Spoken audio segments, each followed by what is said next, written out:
There is a very specific kind of quiet that settles over a kitchen at 4 in the morning.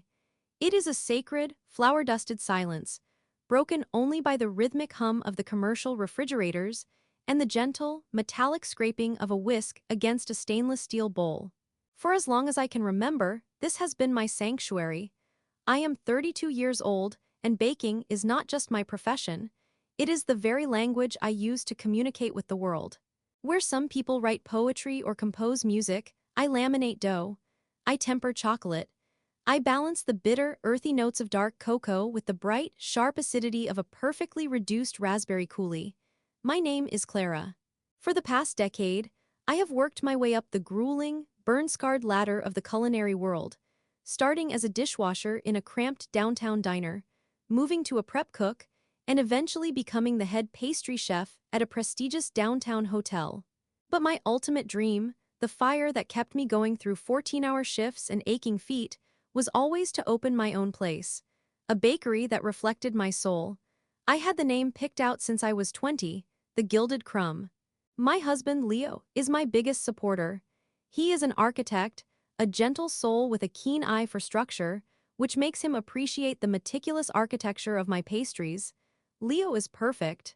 His mother, however, is a nightmare draped in designer silk and smelling of expensive, cloying perfume. Her name is Alina. Alina is a woman who inherited millions from her late father and married into millions more when she wed Leo's father, a shipping magnate. Alina does not work, Alina orchestrates. She views the world through a terrifyingly strict caste system, and in her eyes, anyone who works with their hands, who comes home smelling of yeast and roasted nuts, is the help. When Leo first brought me home to their sprawling, gated estate 7 years ago, she looked at my calloused hands scarred from oven racks and stained with food coloring, and offered a smile that didn't reach her eyes. "A baker," she had purred, sipping her crystal flute of champagne. "How utterly quaint. I suppose it's nice to have a little hobby to keep you busy." I had corrected her, politely, stating it was my career. She had merely patted my knee and said, "Of course, dear, we all need our little projects." For 7 years, Alina made it her life's mission to belittle my craft. Every Thanksgiving, every Christmas, every family gathering, she would hire high-end caterers and loudly proclaim how wonderful it was to eat professionally prepared food.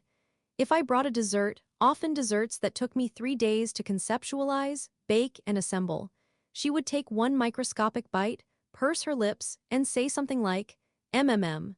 A bit dense, isn't it? But so brave of you to try this recipe." Behind closed doors, she would tell Leo that I was beneath him, that a man of his stature shouldn't be married to a glorified lunch lady. Leo fought her constantly, defending me with a fierce loyalty that only made Alina resent me more. She saw me as the woman who stole her golden boy and dragged him down into the dirt of the working class. The turning point came a year ago. I entered the Tri-State Pastry Championship. It was a brutal, televised competition, and for my showstopper, I created what I called the Midnight Aurora. It was a massive, 12-layer cake. The sponge was a deeply complex dark chocolate and espresso stout cake, incredibly moist but structurally sound. It was layered with a tart, vibrant blackberry thyme compote and a whipped mascarpone and hazelnut praline mousse. The entire structure was encased in a flawless, galaxy-themed mirror glaze that shone like polished glass. The judges wept. I won first place, a massive trophy, and most importantly, a $50,000 cash prize. That money was my seed fund. Combined with our savings, I finally had enough to secure a business loan and sign the lease on a beautiful, rustic storefront in the heart of our city's booming artisan district. The Gilded Crumb was becoming a reality. I spent the next 6 months living and breathing my business plan. I drafted a meticulously detailed binder. It contained my branding strategy, my supplier lists, painstakingly sourced local dairy, specialized European flowers, organic fruit farmers, my financial projections, my marketing rollout, and the Holy Grail, my recipe Bible. This included the exact, down-to-the-gram, scientifically balanced recipe for the Midnight Aurora, which I planned to sell by the slice as my flagship item. During this intensely stressful period, Leo and I had to temporarily move into the guest house on Alina's estate. Our own apartment's roof had caved in due to a freak storm, and we needed a place to stay for 2 months while the contractors fixed it, and while I oversaw the bakery renovations. I was hesitant, but Leo convinced me it made financial sense. "We'll just keep to ourselves in the guest house," he promised. "We won't even see her." But Alina is not a woman who respects boundaries. She had a master key to the guest house. She would often drop by unannounced to check the floral arrangements or bring us mail. I hated it, but I was too exhausted from dealing with contractors, city permits, and loan officers to fight her. I set up my makeshift office at the large oak desk in the guest house living room, leaving my massive business binder and laptop there when I rushed off to the bakery site. One Tuesday evening, I came home early from a meeting with the health inspector. I walked quietly into the guest house, kicking off my boots. As I approached the living room, I froze. The door was slightly ajar. Through the crack, I saw Alina. She was sitting at my desk. Her designer reading glasses were perched on the bridge of her nose. In her hands was her phone, and she was systematically, page by page, snapping photographs of my entire business binder. She was photographing my financial models. She was photographing my supplier contacts. She was photographing the recipe Bible. My blood turned to ice. A cold, ringing silence filled my ears. I didn't burst in. I didn't scream. I simply backed away, silently opened the front door, and stepped outside into the crisp autumn air. I walked around the block 3 times, my mind racing at 1,000,000 miles an hour. Why would she do this? Alina didn't bake. Alina didn't know the difference between baking soda and baking powder. 2 weeks later, I found out why. I was at my bakery site, coordinating with the painters, when my commercial real estate broker stopped by to see the progress. "You know," he mentioned casually, "it's crazy how fast this street is developing. Did you see the massive property across the street got bought out? The old bank building. Someone paid cash for the lease. Millions." I looked out my dusty window. Directly across the street, a massive, imposing stone building sat on the corner. It was prime real estate, at least 4 times the size of my humble shop. "Who bought it?" I asked, a sense of dread settling in my stomach. "Some new LLC, Alina's Elegance, I think it was called.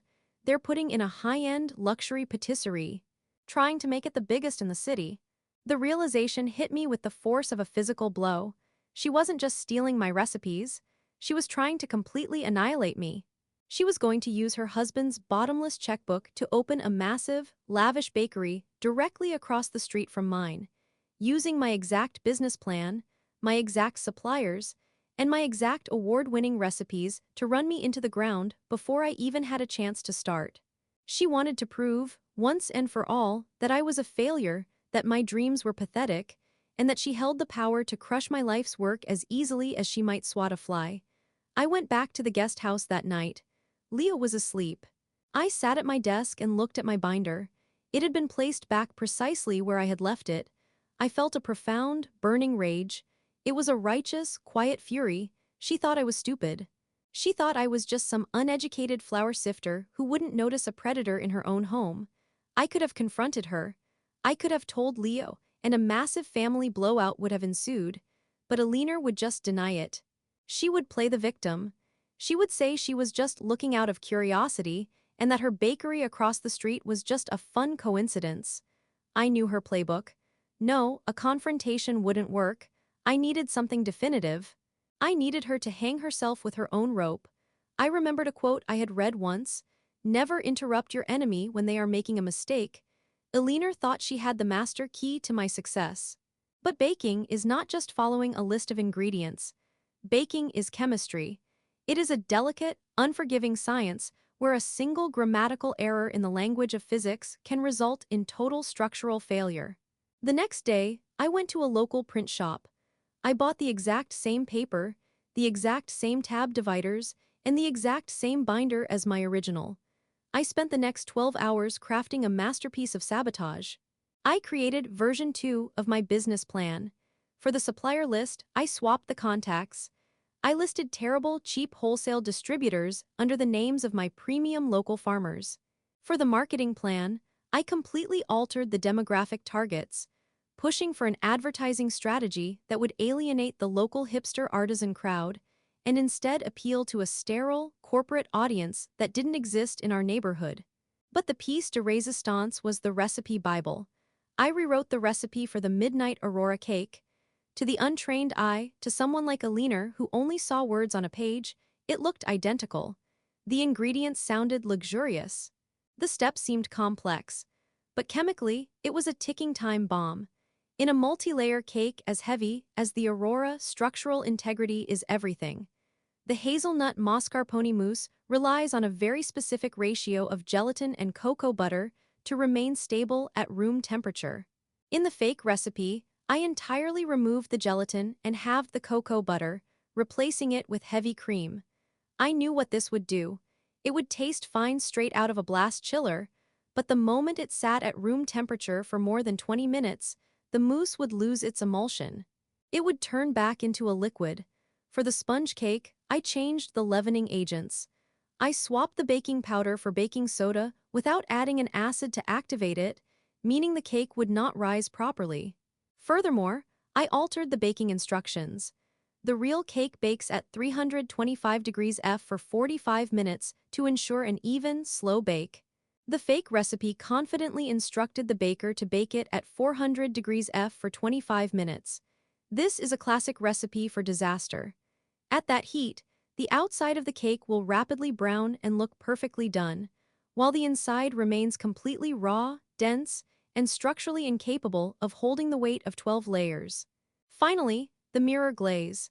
A true mirror glaze needs pectin or gelatin to set into that beautiful, rubbery shine.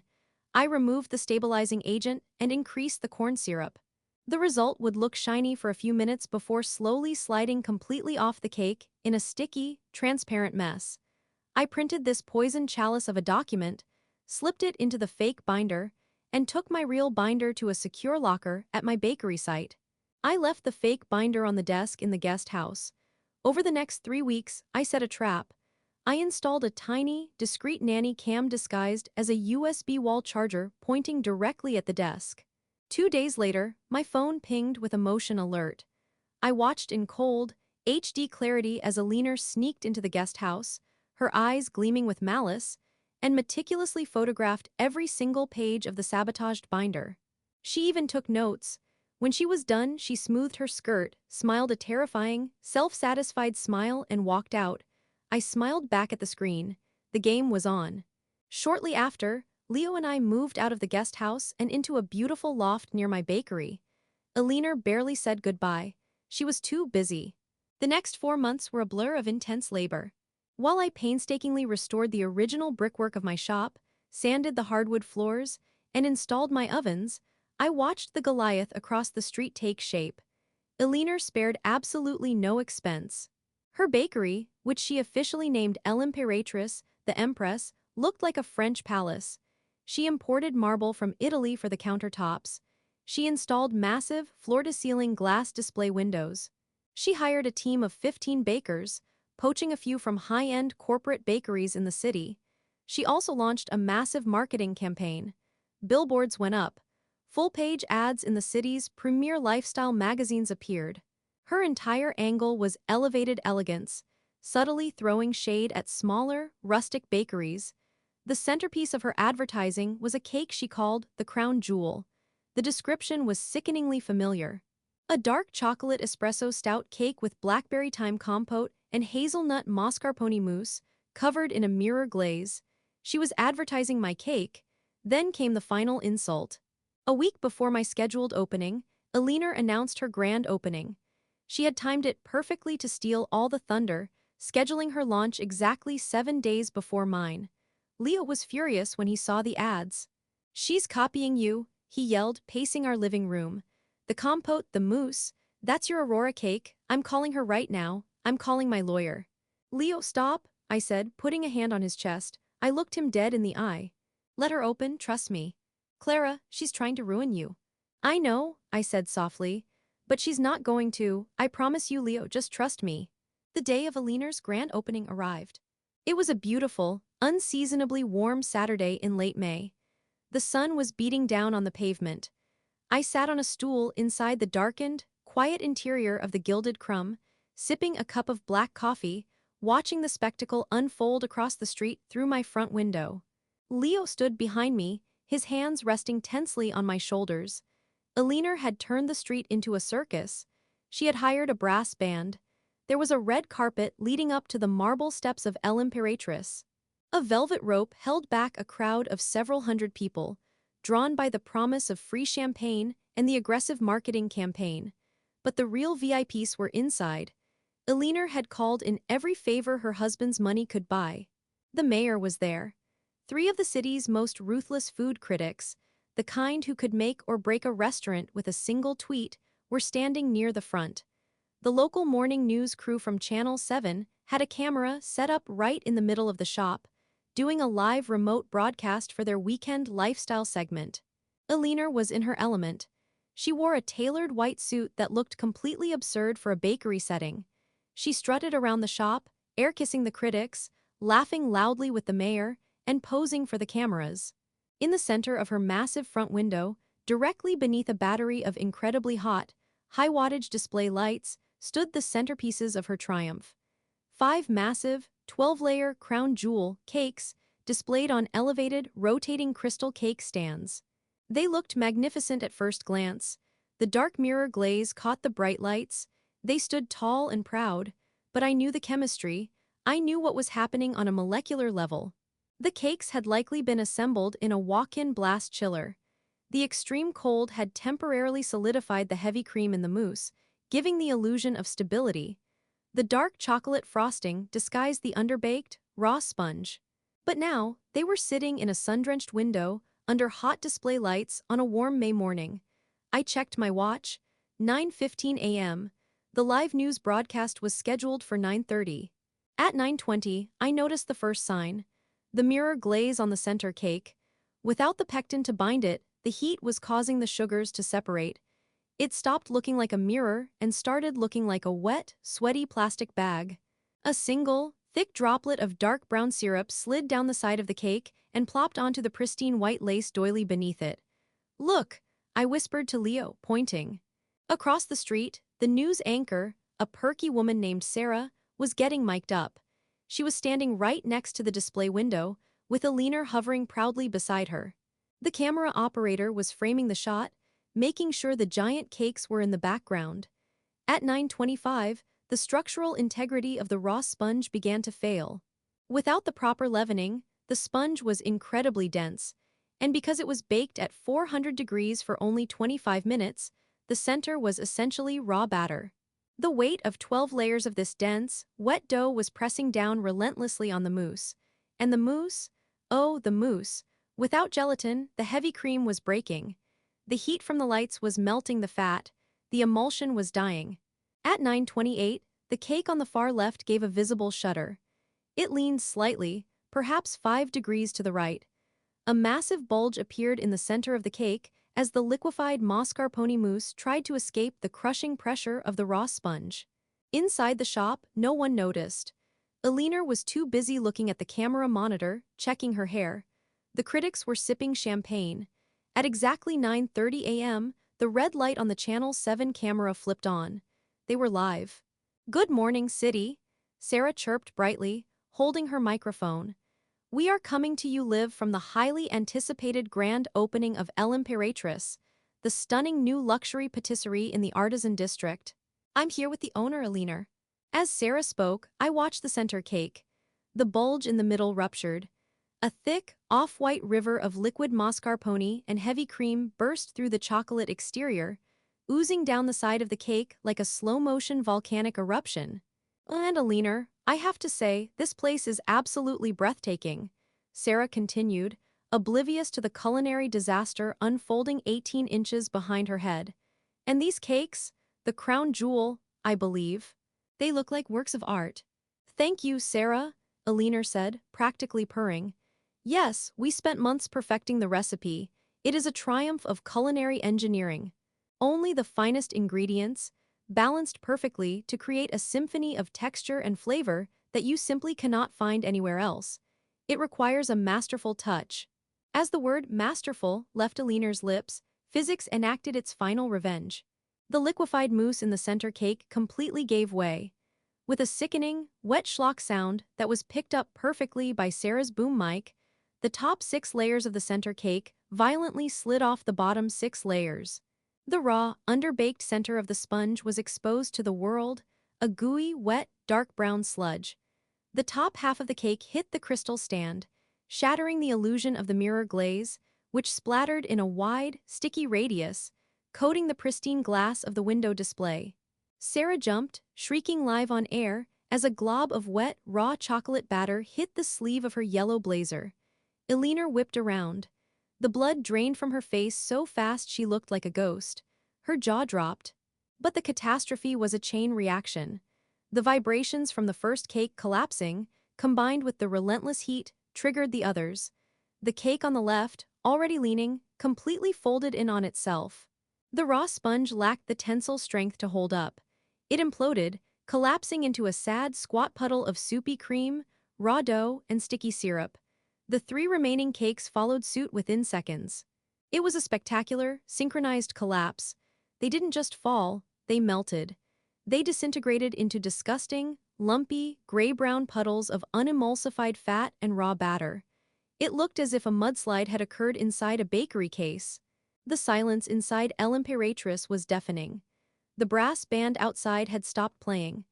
The camera operator, either in a state of shock or possessing the ruthless instincts of a true journalist, slowly panned the camera down from Eleanor's horrified face to zoom in tight on the steaming, soupy wreckage of the crown jewels.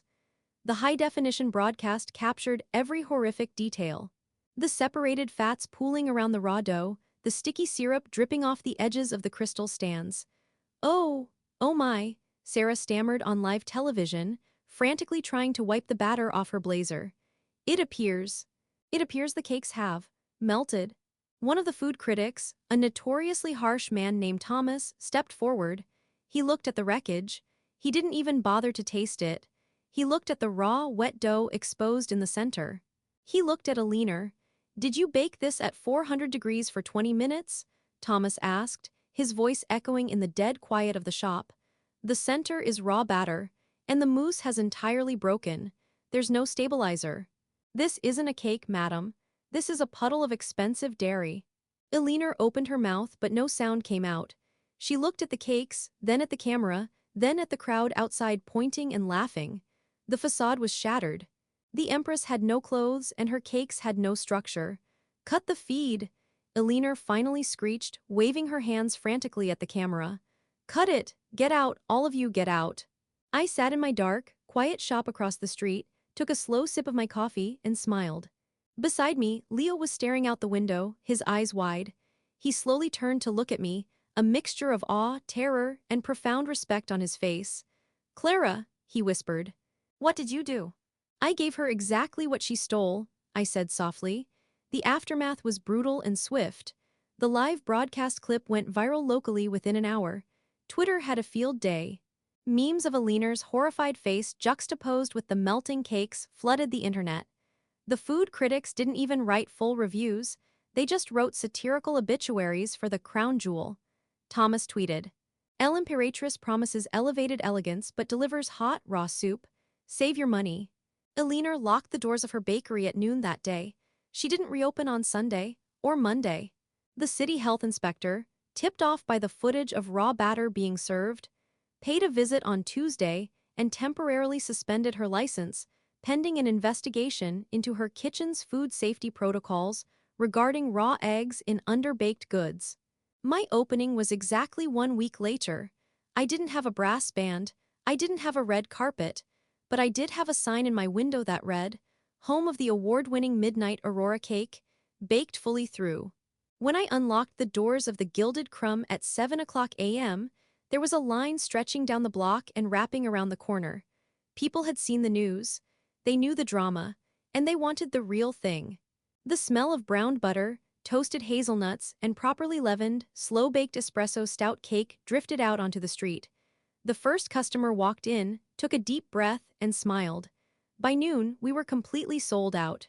By the end of the month, we had a 2-week waiting list for custom orders. As for the massive, gaudy palace across the street,